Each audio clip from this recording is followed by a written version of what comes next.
So I guess what the negotiations broke down at the last hour. The sale had already been announced. IFC had put it on their calendar. They were ready to go. But I guess before the lawyers finally allowed the signatures to be signed, the filmmakers behind Ballast pulled out. And they said, you know what, this is not what we want. This is not the vision we had for this film. We don't think that this film is best served by just throwing it up in a couple theaters and trying to get a review in the New York Times, and maybe it'll get out on DVD and a few people will see it. So instead what they did is they decided to distribute it themselves, self-distribution, which is also called four-walling in the film world, meaning you basically rent the theater, the four walls, and you screen it yourself, and you keep all profits. Of course, you also take all the risk. You spend all the money, your money on marketing, and it's not the best way to go, and most filmmakers are not business savvy enough to take that route, but these guys did. At this point, it's still up in the air about how that's turned out. I don't think that they've broken any records, but I think they've raised awareness for this film in particularly. So more people are aware of this film because of the controversy surrounding it, and because of their pulling their film back from the jaws of IFC moments before they did whatever they were going to do with it. Another interesting avenue for filmmakers that has emerged is we all have heard of Netflix, I'm sure, the online company that will mail you DVDs. They also now, you can watch films online, streamed, and this is something that is exciting, and a number of other companies have jumped up on this. And they're now streaming movies online, and you can pay services to watch them, or you can just, some of them are just free, just go watch these great films. And this is now a new business model.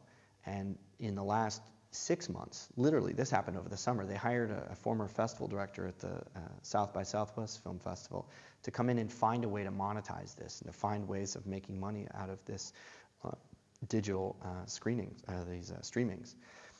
And they've started to do it. And what's really exciting is they've started to pull films that had screened in the past that have sort of been lost to time.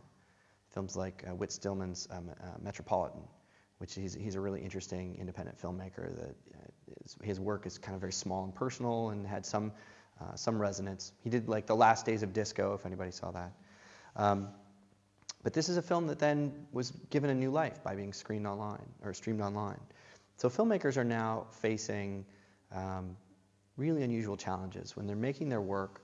If they're shooting for art, if they're shooting for cinema, and they're shooting to make something with a voice, the avenues to them are more limited than they were before.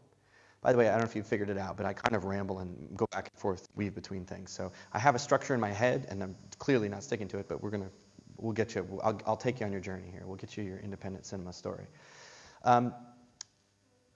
This ties into producers and production companies. This is the next place I want to kind of steer the ship here. In this brave new world of independent cinema, producers have a real daunting challenge, and that is, again, I don't know how many were in Luke's discussion earlier this morning. I keep referring to it. I know I see like 2, 3, 4 of us. I think I don't want to abuse the references there too much. One of the nice things that Luke did this morning was mention, here are the different people in the film industry: agents and lawyers and managers and writers and actors, and what do they want? I thought that was a very prescient thing. Like, what is it that they are looking for? And producers want to get the film made. That's the number one thing, because that gets them paid. But they want to get the film made. And producers want to do it any way that they can. In the independent film world, the money that we're talking about is typically so much less than it is in the commercial Hollywood world. I mean, we're talking about anywhere from a couple $100,000 all up to $15, $20 million could be considered an independent budget. I've seen $40 million films be considered independent films, which I don't know about you, but once we get up into the $40 million, it's not so independent when you think about it. But these producers now are struggling to find sources and places to get these films made, and their motivation to get a film made is now, a lot of them are with Sundance and with the avenues that they've found for getting films out there, and the reduced number of places that it's available, and this sort of new monetized world that the specialty divisions were looking to really, emulate their parents and do really big pushes of films. it naturally has tended to lean more towards celebrity and wow and the big noisy expensive things. So that again, that's like there will be blood. So the push has been often to find people to populate these films, filmmakers to create this artifice, this exciting, glamorous, independent world, when it all started from just people wanting to make movies, when it all started from much humbler beginnings. Production companies in today's world are, I mean, you all know that in America, we don't have publicly funded art to the degree that we do in Europe or other places. Canada, Mexico even has a small subsidy program. And the National Endowment of the Arts used to fund artists directly, but a number of years ago they got in real hot water, and that got to be a question of who gets to be the arbiter of taste. And it was decided that we don't want our government to be the arbiter of taste. Yet in other countries they recognize that art and pure art and cinema in particular isn't necessarily going to happen unless you put the money forth and you really put an emphasis on it. So, I mean, I can speak from a little bit of knowledge that, for instance, in France, they have a tremendous number of subsidies compared to what we have.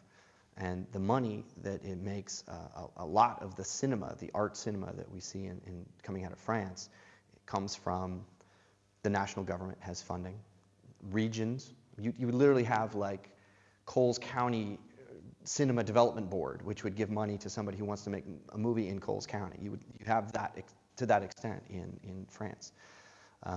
It's a culture that's built more around expression versus the commerce of film. And again, I don't want to sound like I'm really bashing it and saying commerce bad, art good, but it's just when we're talking about the availability of voices, the diversity of voices, if you leave it up to commerce, if you leave it up to the marketplace, what we see is that we don't get stories from Africa. You don't get a vast majority of the documentaries. You don't get access to see things that you will elsewhere. Which then brings us to distributors, which I've spoken quite a bit about already. Distributors are the companies that will look at the world of film and acquire and pick up or produce the things that they think will make money, that will enable them to stay in business and show more, produce more, showcase more. And distributors today are scared out of their gourds. They have no idea what's happening to this business. They're seeing audiences turn away from the cinema because it's so expensive.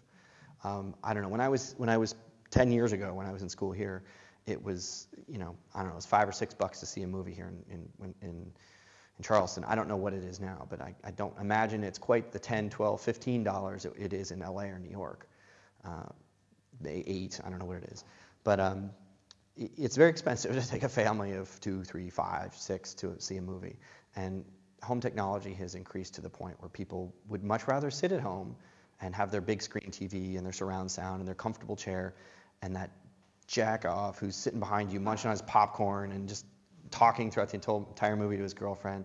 You can control your environment.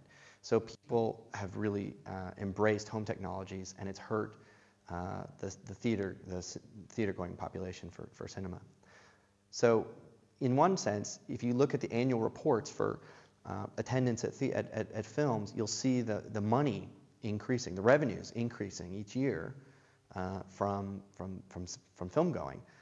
But that's a fake number, because if you look at the number of people, that's either held steady or slightly deteriorated over the past few years. I think it's probably worth pointing out that in America we're very focused on dollars and box office and how much money did Iron Man make this weekend, versus in most other countries in the world, when you're talking about the success of a film, you're talking about the number of entries. How many people went to see it, or how many people bought a ticket, how many people walked through a door to see it.